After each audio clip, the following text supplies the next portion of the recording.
Hey, hello, and welcome to all our guests for this afternoon's webinar. We're so glad you could join us today for this important webinar on practical strategies to prevent burnout and reignite your spark. My name is Jolene Barilla, Gotcha4Life's Mentally Fit Primary School lead, long-time teacher, first-time webinar host, so please be gentle. Depending on time, there may be an opportunity for Q&A at the end of this session. So if you have any questions throughout the session, please feel free to type them into the Q&A or the chat at the bottom of your screen. And please be aware that this webinar is being recorded. So if you experience any technical difficulties, please try exiting and re-entering the webinar. And if that does not work, you can reach out to our team via the chat or email at schools@gotcha4life.org and we'll assist you as quickly as possible. I'm just going to start with an acknowledgement. Gotcha4Life acknowledges the traditional custodians of the land on which we live, work, and connect.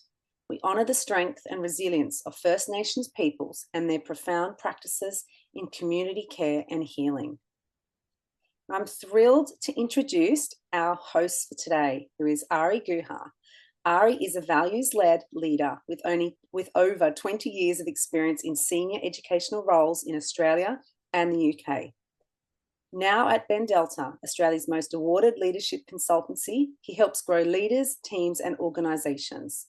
As a valued member of our advisory board, Ari has followed Gotcha4Life's journey from its foundation and felt a deep sense of calling to support the organisation's continued growth and impact, aligning with its vision of building a mentally fit community. So I'm so proud and so excited to have you here today, Ari, to join us on this in this discussion around igniting teacher spark. And yeah, welcome. Giles, thank you, and a warm welcome to everyone on a slightly cool afternoon. I'm joining from Camaragal land here in North Sydney, so pay my respects to elders past and present, and extend that welcome and respect to any First Nations people on this call today. As Joel said, it's a privilege actually, as well as a bit of a responsibility that I feel a calling to support Gotcha in this big, bold ambition vision. And today's just one step in that journey in a way that maybe I can support. Joel's and I, as we've talked about, we've been long-time teachers as well. So we probably have that degree of empathy with maybe how you feel, how your work feels, but also the impact that you can have. So today's that opportunity for us just to stop and really, for me, just acknowledging that you've created that space, that time here today for you. This is in service of you, hopefully remembering that it's important really to fill your cup first before you have that energy for others. I'm going to try and make this as interactive wherever we can for you to feel that it's not just us talking to you. So I'm going to get you straight to jump into a chat. Scale of 1 to 10. 1 being, I'm really struggling today. 10 being, actually, I am on top of the moon. I've got energy. I'm really in a good space. Where are you today? And I'm mindful, I was saying to Giles before, it's probably been indoor recess today. You may have had an extra lunch duty, whatever it might be. Sometimes that rain can impact how we might feel, but you're here at the end of a day. Where are you on a scale of 1 to 10? Okay, I can see a 5 straight up. 7, a 6, a 9. Philippa, I might get a bit of whatever you've got. 7, beautiful. Got an 8, we've got a 6, a 7, a 7.5. I'll just give it another second. This really helps us get a sense of maybe how people have arrived to the afternoon. And I know there are some bigger groups, another 7, potentially in classrooms. You probably do similar things with maybe checking the pulse, the temperature of your class as they arrive. I always used to do that with my classes just to get a sense. I did it with my staff as well in meetings. How are people arriving? Just to get a sense of maybe how people are feeling as they arrive. Teacher burnout. Ari, the big question, why are teachers burning out? Giles, again, as we know, look, this is a real thing as well. So I don't want to pretend that it's not happening. It's global as well. We know that this is really something that's impacting not just the teaching profession, but now having spent a couple of years outside of education, working with leaders, teams, organisations in different industries, public, private, not-for-profit sectors. For me, I've seen that perhaps the impact on teachers is where it's having most impact. So it's definitely a real thing. We know, and you'll have heard the stories about teachers leaving the profession. There is that increased attrition and increased challenge for teachers to maintain that spark, maintain that energy day in, day out for the students that we look after. So again, we know that it's a real thing. So what's causing it? Again, maybe I'll just invite you to drop anything into the chat. What are the things that cause you pressure in your school? And then I'll be curious because there's a few things that the research tells us, but what is it that actually contextually causes pressure for you in your school? Just see what evolves in the chat. Yeah, this makes me think back to the things that I felt a lot of pressure around, Ari, when I was in schools, and were a lot of topics, a lot of things. Something that I struggled with was the constant recreation of resources each year, depending on the class, depending on pressure from systems to use particular programs. Always reinventing the wheel, I felt, and that was something that I struggled with as an educator. What a great share. Thank you for sharing that. And my wife's also a teacher, and it's funny because I had a smile because I think that would probably be one of her things. I think for me, interesting, I was reflecting, and I'll see what evolves in the chat. 20 years of principal. One of the things I saw particularly shift was the increase in emails over time, constant. And for me, I never did any admin generally during the day. Wanted to use that time in classrooms with students, with teachers, but it was something that still had to be addressed. So I think for me, that was one.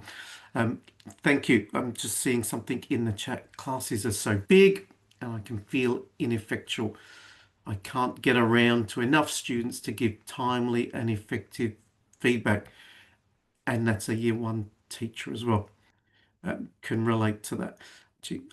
Always have an extra layer of respect for those teachers that teach in those lower years as well. How do you get around? That's a real challenge. It can cause pressure. Anything else that people want to share? I'll just give it another 10 seconds, and there might not be, and then we'll just share maybe what some of the research is telling us, and it won't be a surprise.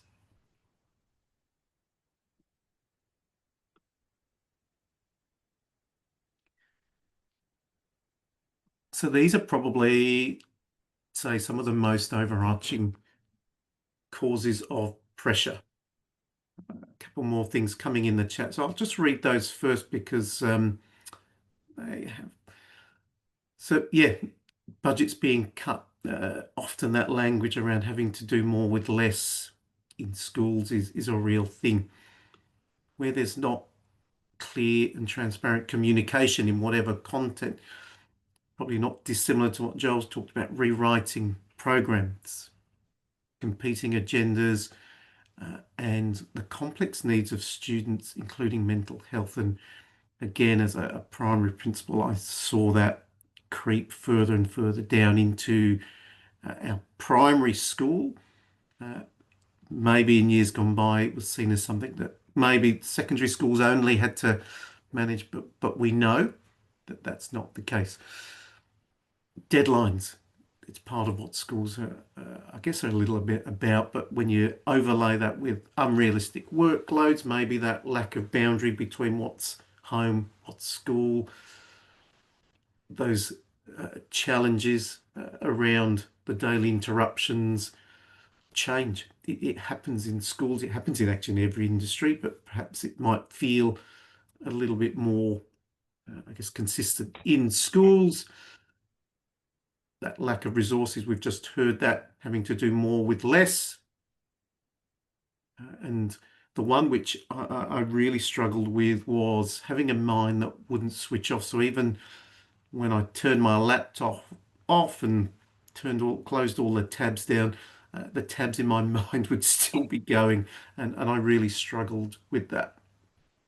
So we know that there are a lot of real, I guess, causes of pressure in school. So generally, what do teachers do in response when we get these?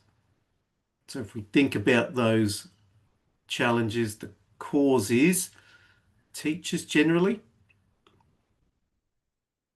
work harder. They spend more time in the evenings working.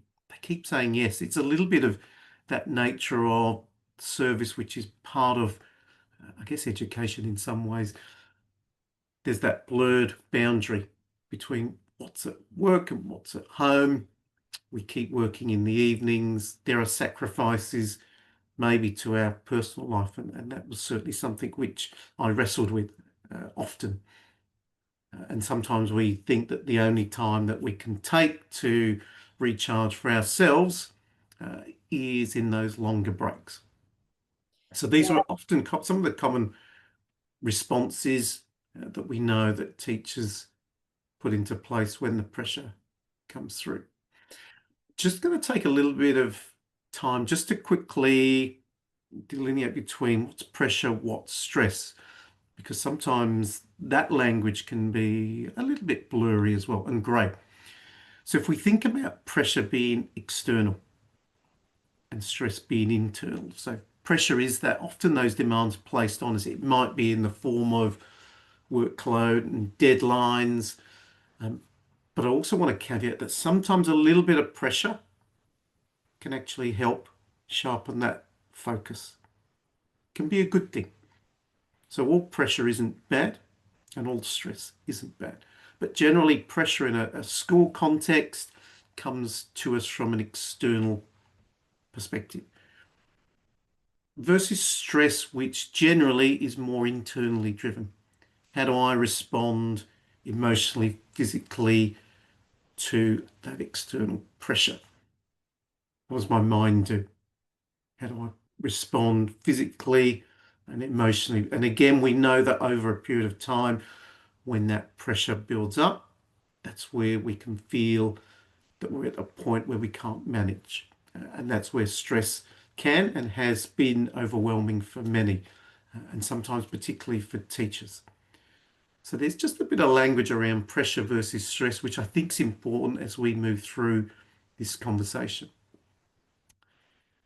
I'm going to give you 30 seconds to a minute now because I want you just to think about what are the pressures in your role for you that sometimes feel overwhelming. You've seen some of those broader suggestions, but what is it about you? And we'll all have different triggers. Do you have enough time to really recover? Particularly after those high pressure periods. We know end of year events, we know that reports, student conferences, parent meetings take time. And then that last question I want you just to ponder and I want you to really think deeply about is, what's your early warning sign? It'll be different for different people. One of the triggers for me was I realized I wasn't sleeping well. I had a really, I guess, disjointed sleep at those times. I don't know, Giles, if there's anything that springs to mind and there might not be for you.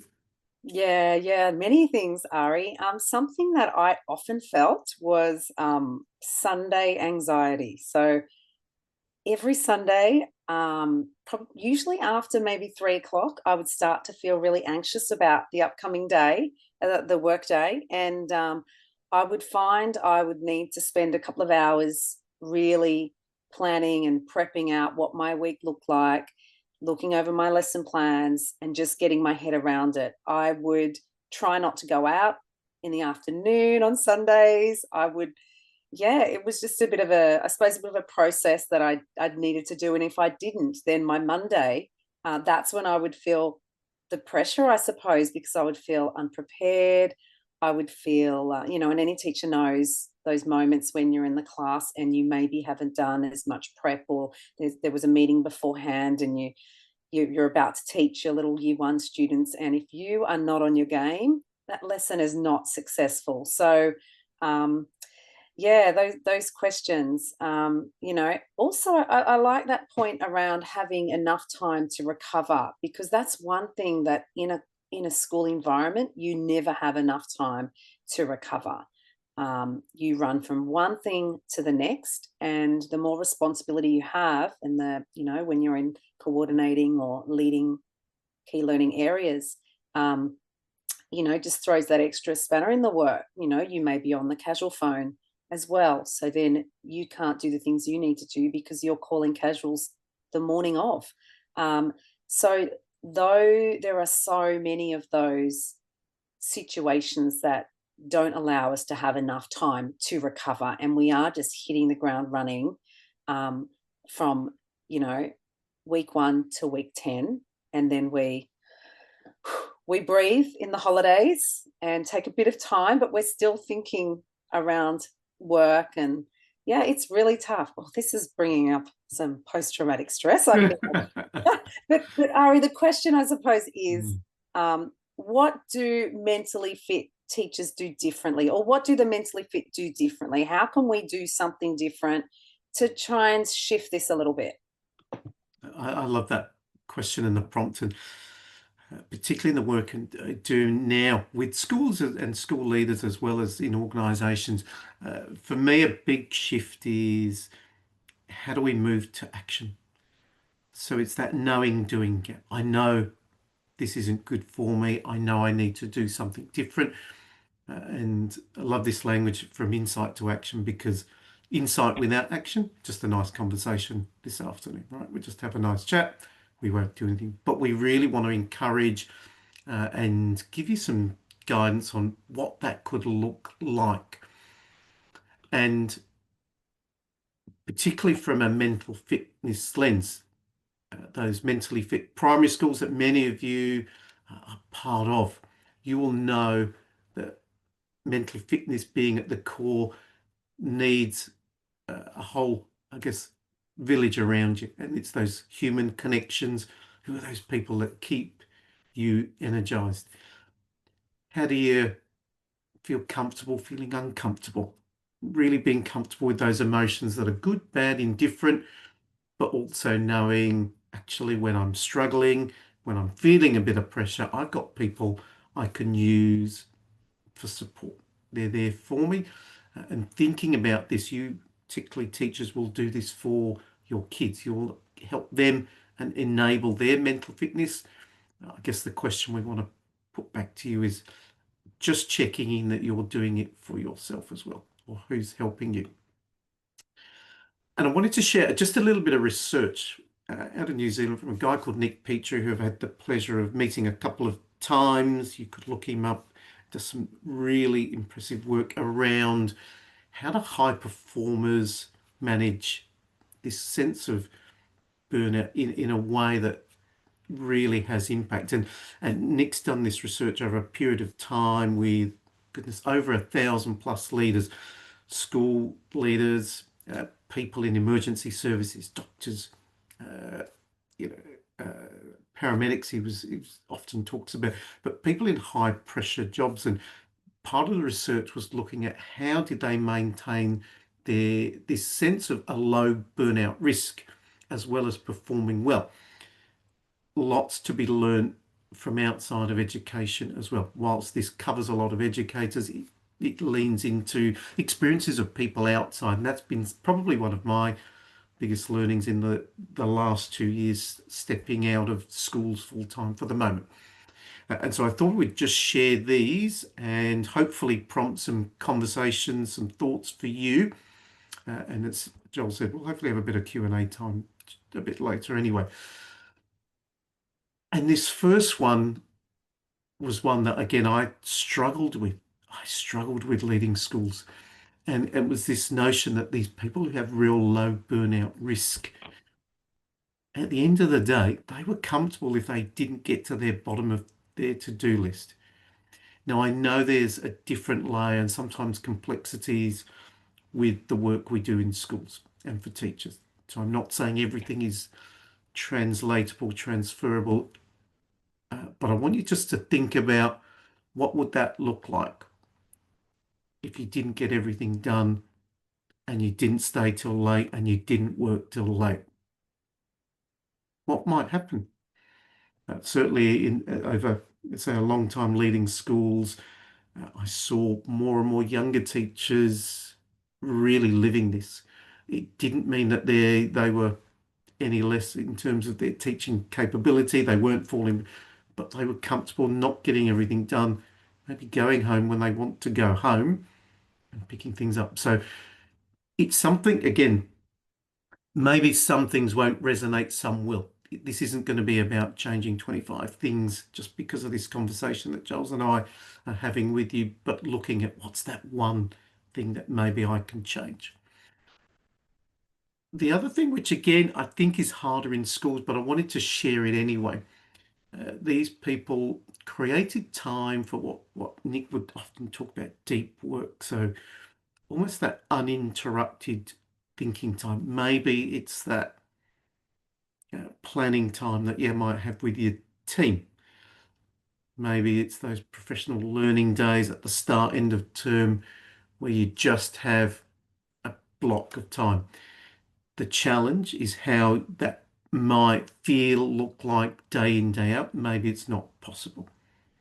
But how might you at least create pockets of time to get a little bit deeper in your work and really focus? Maybe it's marking. I know that was a big thing. That's part of my wife's deep work most days here at home, but she chooses to do it at home. So how do you schedule time which is less busy for you in terms of your mind in particular? These people had a real ritual to transition from work to personal mode. This is a really important one, Ari. As a teacher who taught at the school her children went to, and my children were very good, so they weren't causing me any problems, but coming home with them after being at work, having work on my mind, helping them with work, it was all about school till I went to bed. So I love the idea of this one and having a ritual to transition, to break that space, especially for those teachers that are also going home, I suppose, as parents as well, and they're still in that school space. I'd love to hear a bit more about this one. Look, it's one that I probably learnt and worked on because I wasn't very good at this. I would be coming home. I've got two kids who are now 17 and 14, but certainly were young primary school kids at the time when probably I was most busy. Thank goodness, even think about things like COVID. But one of the things I realized was that I wasn't being fully present when I got home. I was still maybe quickly checking my emails or just got to ring that teacher that something came up, and realized that maybe I needed to focus on actually being a dad when I walked in the door and a husband when I walked in the door. And so for me, I had a 20-minute walk from home, and that was my sort of transition period, shall we say. And when I got to the door, walk in, I would leave my laptop by the front door. I'd turn my phone off, I had a school work phone, knowing that then that was that signal for me to switch into being a dad, being a husband, cooking the dinner, whatever it might be, playing with the kids, helping them maybe with their homework, their home learning. So it's not easy. So none of this stuff is easy for everybody. So I really want to acknowledge that. But what might be a transition that helps you park the school stuff when you get home or when you move from school? Maybe you go for a walk or you go to the gym. How do you create space for you? And it's not about that whole time at home, is it? It's about creating a space, not every hour of that time you're now at home, because you may need to do a bit of work at some Absolutely. stage. But Yeah, I suppose that work is going to be more effective if you schedule time to do it within that time, whether it's from 8 till 9 or whether it's stay back at school for an extra hour. So then you can get home and be present.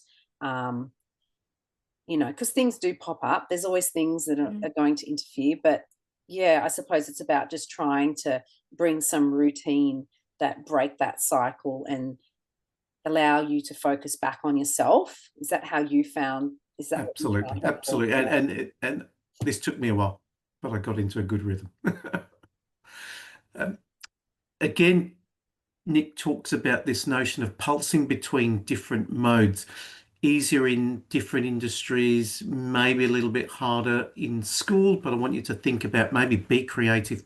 What does that look like? So what he would talk about, where might he do some work outside versus inside? Where might he do group work versus individual work? Where might he do some really pace setting, quick admin-y type works versus slower work? So just pulsing between, as he talks about, different modes of energy.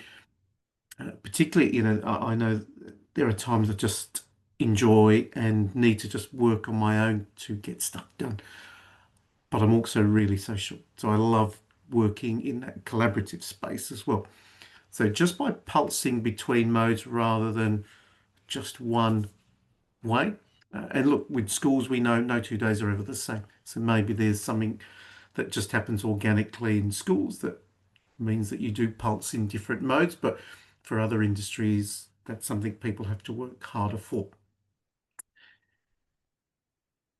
Again, we touched on this earlier. How do you create a bit of a boundary between school and home? And that's that personal boundary for you and who you are as a person. So really not letting school define who you are, but what is it that you have in place? Some of you I know on the call will do this really well, I'm sure. Others maybe might find it harder. But how do you create those boundaries that really delineate between you, the person at home, and you, the teacher? This has evolved in recent times, as you can imagine, that these leaders with the lowest burnout risk in particular, and they say, had a phone strategy. Like, again, 10, 20 years ago, this wasn't a thing, but they managed their devices and their use of devices outside of a work context in a way that it didn't blur those lines. So they didn't have notifications that or a little red number that says you've got 4 emails or 3 school messages or what. They had a strategy. Sometimes, like I mentioned, I just left my one at the door. That was a signal for me. Most of these people don't have their phone in their bedroom next to their bed. Again, something I learned that I use it as my alarm clock. Thinking, well, I need it as an alarm. I don't need it as an alarm clock. You can buy alarm clocks for about $20 and they do the job. And it means that your phone stays. And with 2 kids, we have a phone strategy in the house where all the chargers are in one place in an open space in the lounge. And as parents, as kids, we all leave our phones there at different times. So it's just something to think about that might work for you. I love this one. They had an opposite world. So what is it that you might do that has nothing to do with education? Nothing to do with schools. Maybe a roller skate, maybe a ballroom dance, maybe you play in a band, maybe you play a team sport and it's with friends. So what's your opposite world? What is the thing that you love doing or you might grow to love doing or try that has nothing to do with your work? What might that be? And then this last one, again, probably one it took me longer to adjust to in my early career. Work's important. the work we do matters in schools, but it should never be the most important thing in your life. I said that to my staff repeatedly. I tried to model it. Absolutely, it's important, but there are more important things in my life. So if you need to take a day off for yourself or your family, that's more important. To think about, how do we keep work in perspective?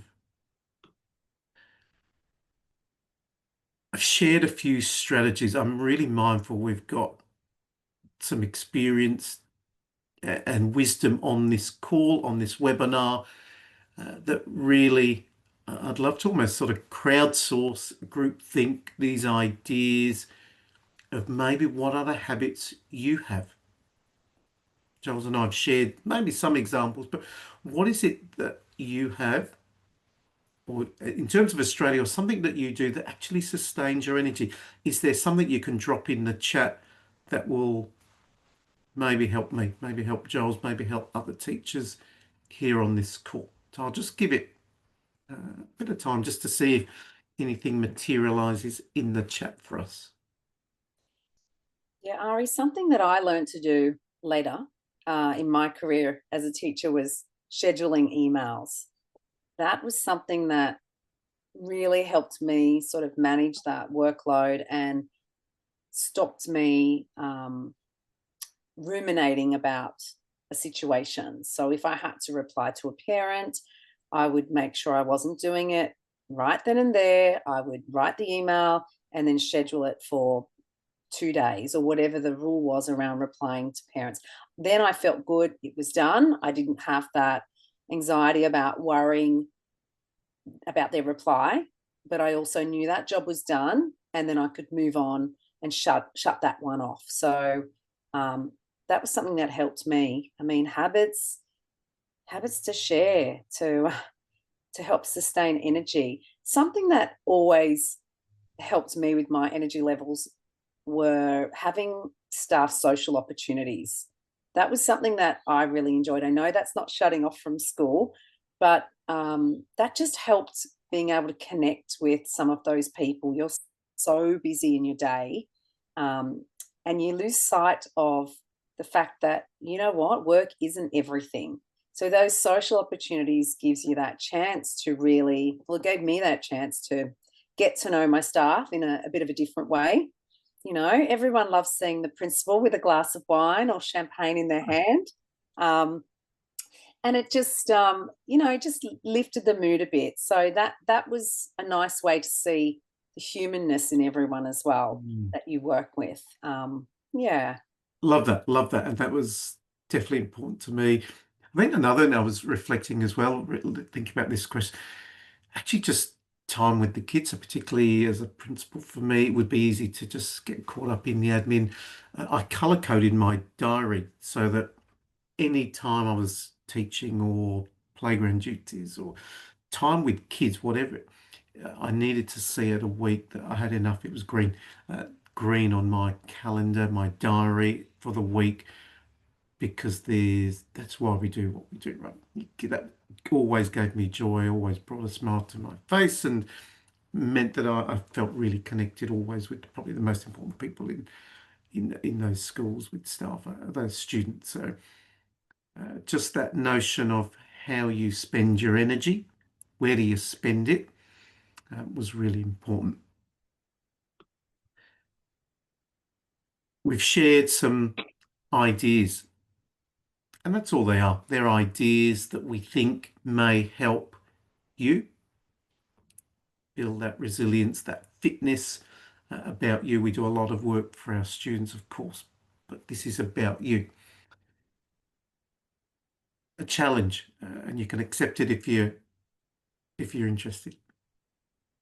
What's just one change that you might make for you, not for your family, not for, that might be a byproduct, or your students, but just for you? What might be one thing? And there's I guess a short list there of the things that we've covered, but you might have something else.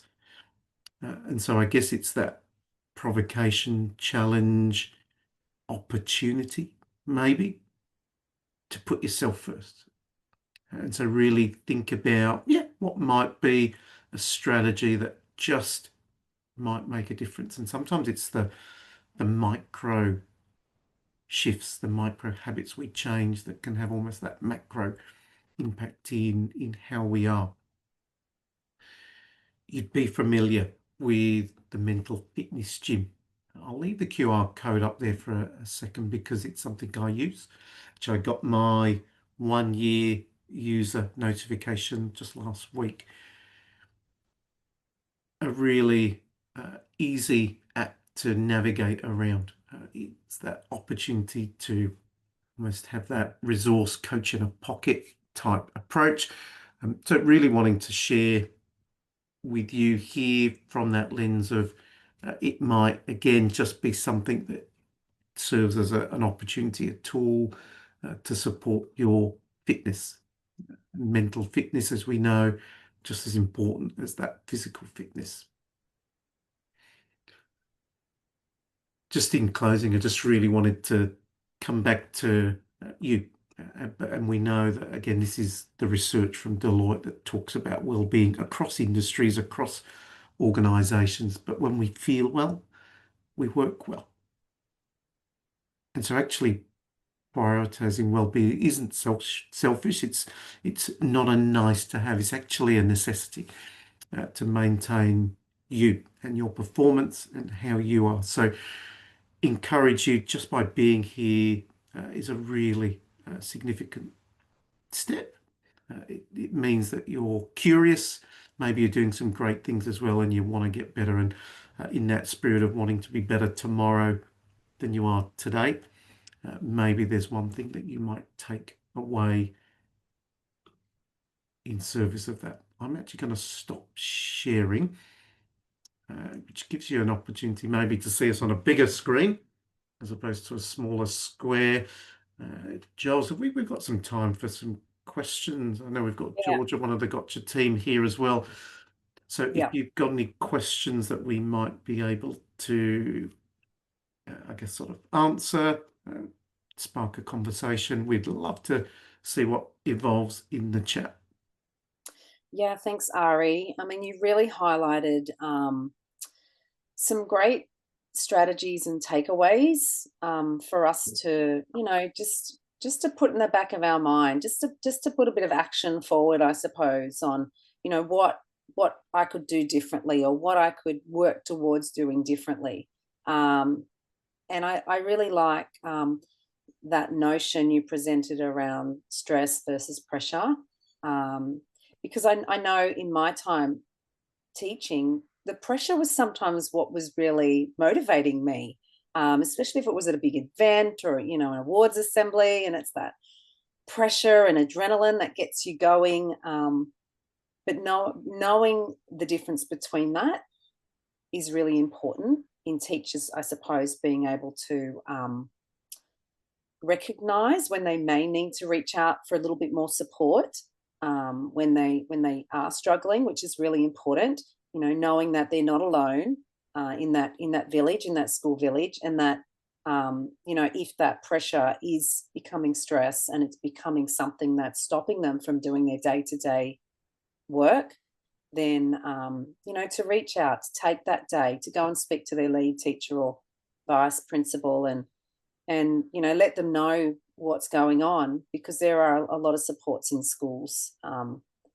Because we want to show up as teachers to be that best person for our students, and we're leading by example, right? In the way we come home and we carry our work with us.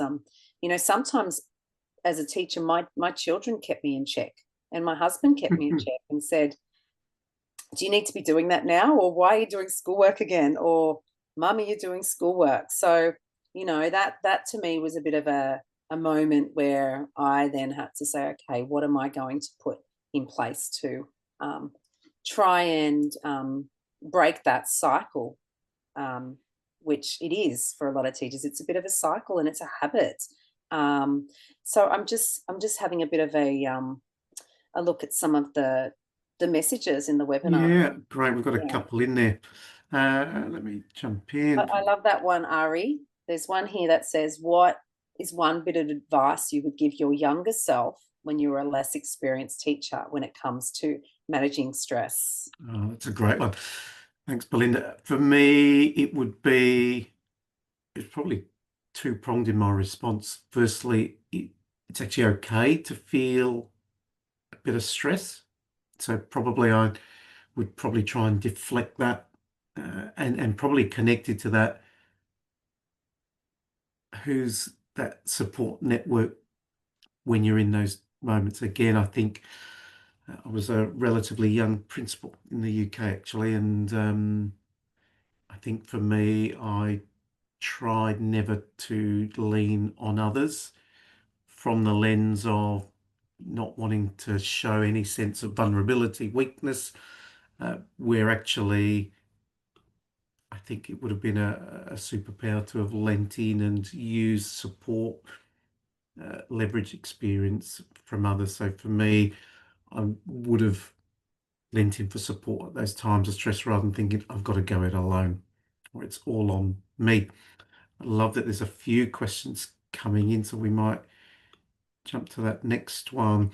Who can we go to for support if we feel we're not able to discuss it with work colleagues? In the UK, we had unions, and I know those unions, SD, whoever that is. Look, there are unions here if you look for them. I think it's a really interesting one. Sometimes, again, if I think of who supported me as a teacher, I guess as a school leader as well, it was often peers, sometimes in other schools as well. Sometimes I found just friends, actually separate from education, were great people I guess, to use as sounding boards from a perspective piece. And so sometimes bringing the outside in terms of perspective, a way of thinking really helped me. So if it's not going to be a work colleague, hopefully you've got someone at work who can be that person for you. Yeah, that's That absolutely might, a good point, Ari. And most schools will have union reps there as well. Someone on staff who they can just chat to and find out some of the legalities or some of the current issues that might be something that someone else has already flagged. And I've worked in schools that those issues have been raised with the principal, and then changes have happened. So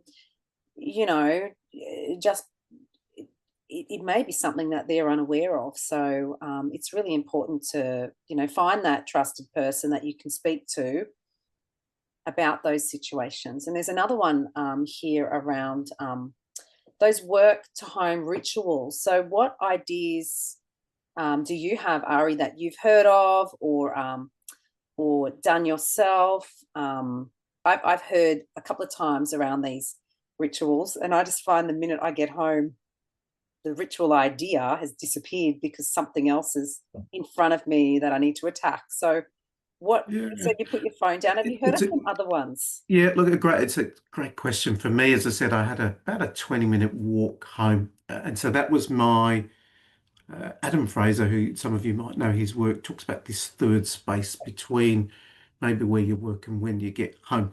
And so for me, that was shifting some thinking into home stuff and family stuff as opposed to what I've just left behind. Sometimes it took all 20 minutes to shift into that space.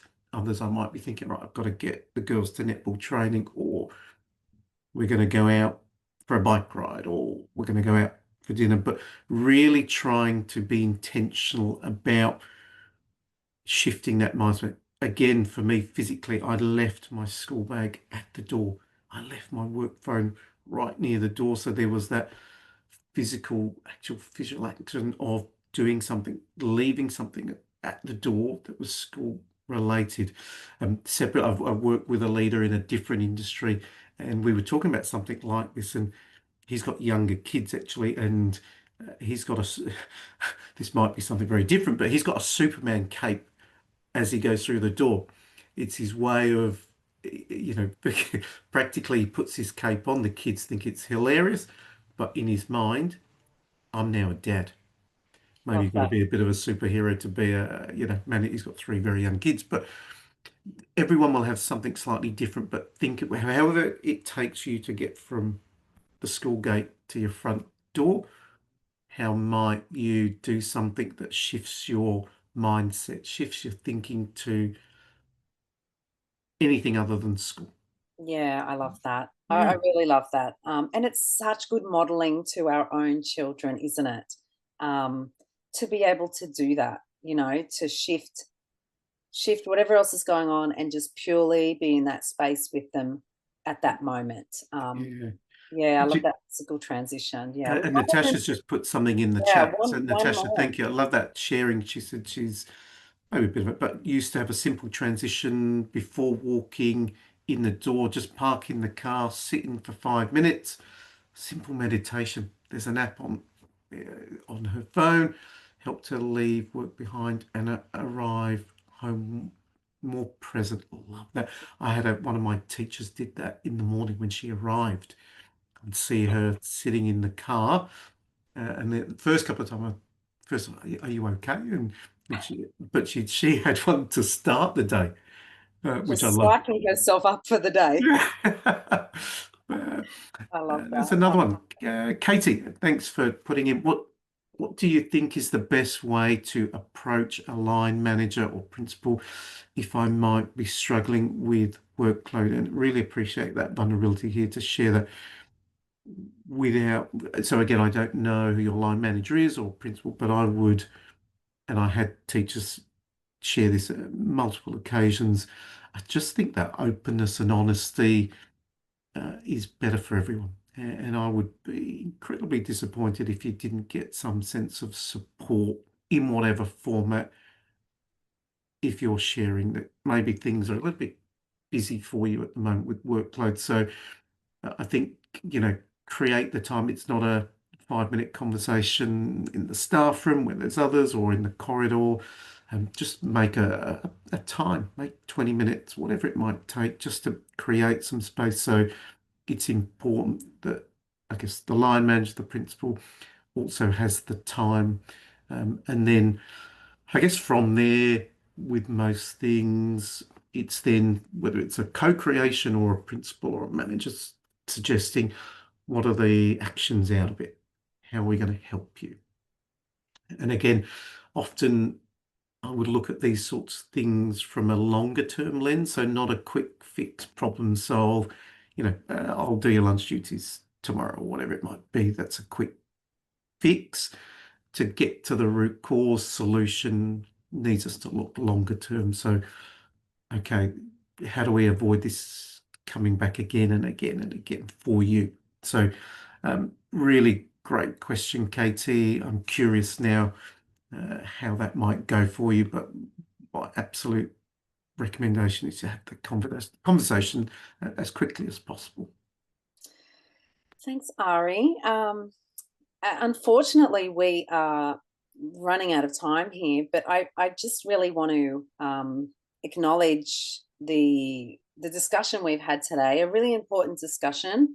We're not solving the problems with teacher burnout. We're hoping to, I suppose, provide a bit of a spark to ignite, reignite some action.